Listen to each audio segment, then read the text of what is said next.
Kaya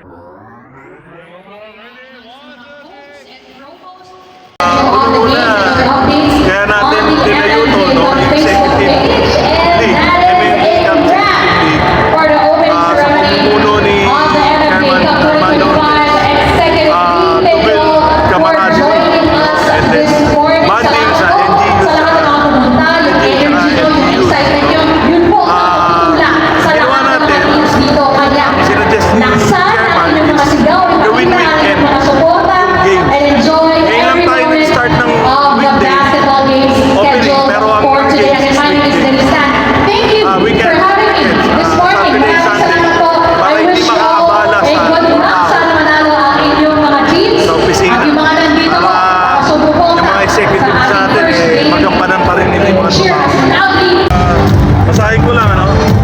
Sa LGUs, meron tayong 9 teams, no? Caloocan, Las Piñas, Manila, Pateros, Muntinlupa, Parañaque, Pasig City, San Juan, and Valenzuela City. Sa NGAs, OP, MMDA, AFP, PNP, NHA, GSIS, BFP.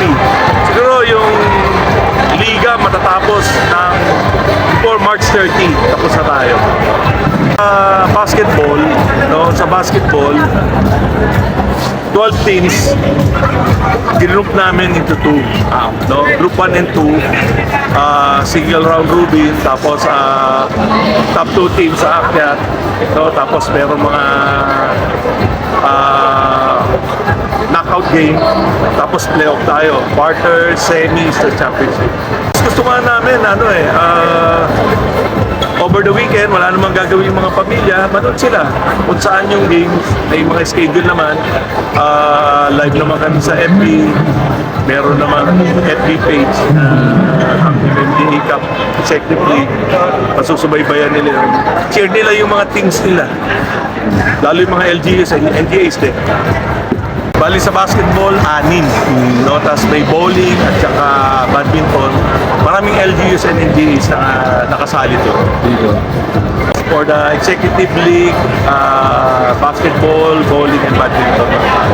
Yung regular natin, which is last year, first yun. Ngayon, executive, ito pa rin yung una.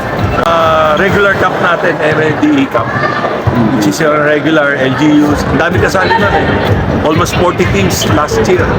Kaya yung after this, after election siguro, pasok natin yung MMDA Cup na regular season natin.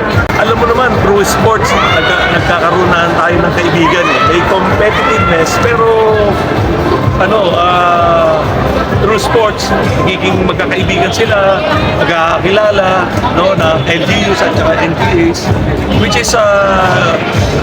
will build camaraderie. At the same time, makakatulungan sila.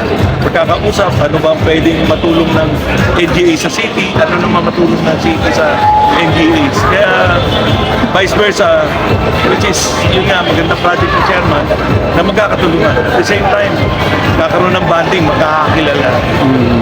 Tingnan natin, let's explore. No? Lahat naman, wala namang katapusan to eh.